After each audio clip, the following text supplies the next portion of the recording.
Alright, for this episode of Cooking with the Beasons, we're gonna make my meatloaf because we tend to eat meatloaf all the time. I don't know why, it seems to be my husband's favorite. So first thing you want to do is go ahead and preheat the oven to 400, and then you want to go ahead and get the ingredients ready to go. Take some bread and put a little milk over it and let it sit for a few minutes. And then you prepare the rest in the bowl. Alright, we're just making a small meatloaf today because it's only my husband and I for dinner, and I don't want too much left over, so I'm only going to be using 1 pound of ground beef. And of course we use lean ground beef.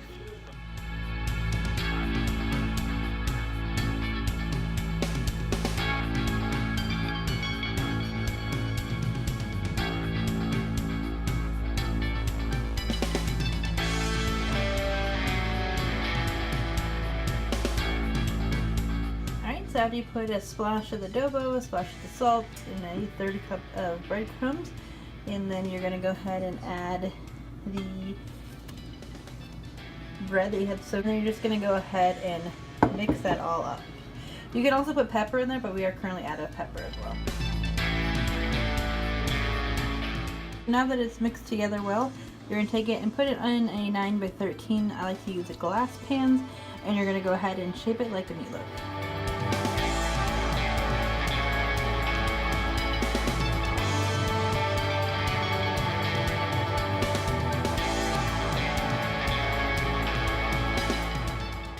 So now that the meatloaf is done and ready, we're going to go ahead and make the topping, and then it's going to consist of ketchup, Worcestershire sauce, yellow mustard, and some brown sugar. So let's go ahead and get that started.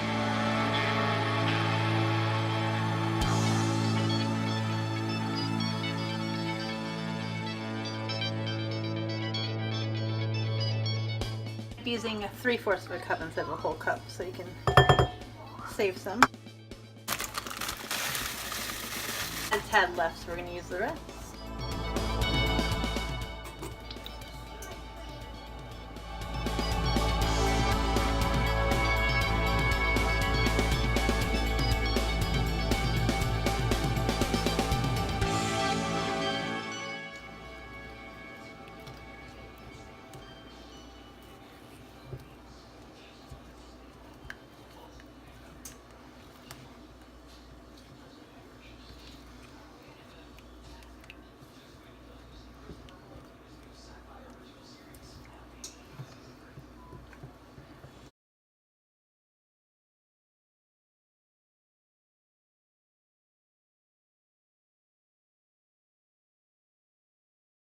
Alright, so now that you have the topping on the meatloaf, you're going to put it on 400 degrees, and you're going to cook it for a half hour, and then after the half hour, you're going to put some more of the topping on it and cook it for another half hour.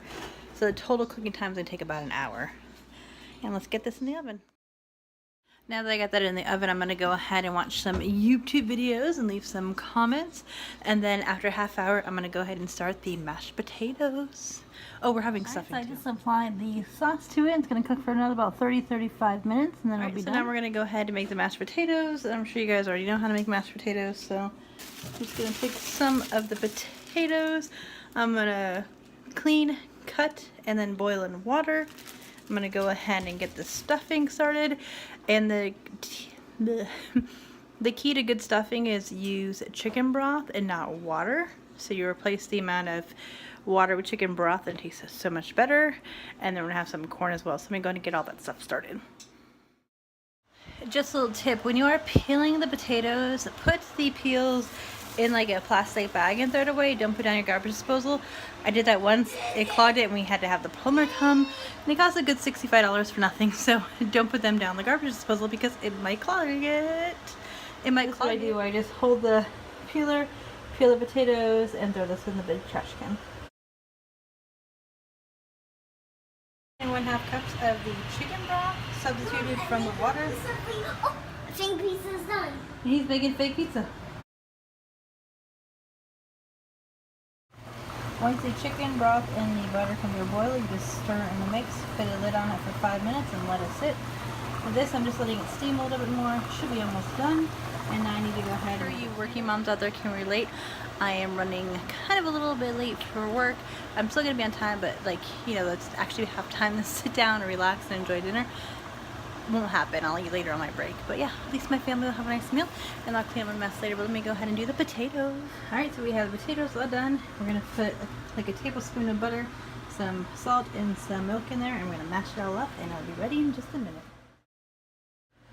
They are done and extra creamy. Cannot wait to eat them. They look so fluffy, don't they?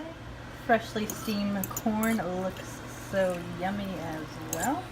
These fluorescent lights in this kitchen definitely does not do this justice. Nice and fluffy stuff. And the last is for the best.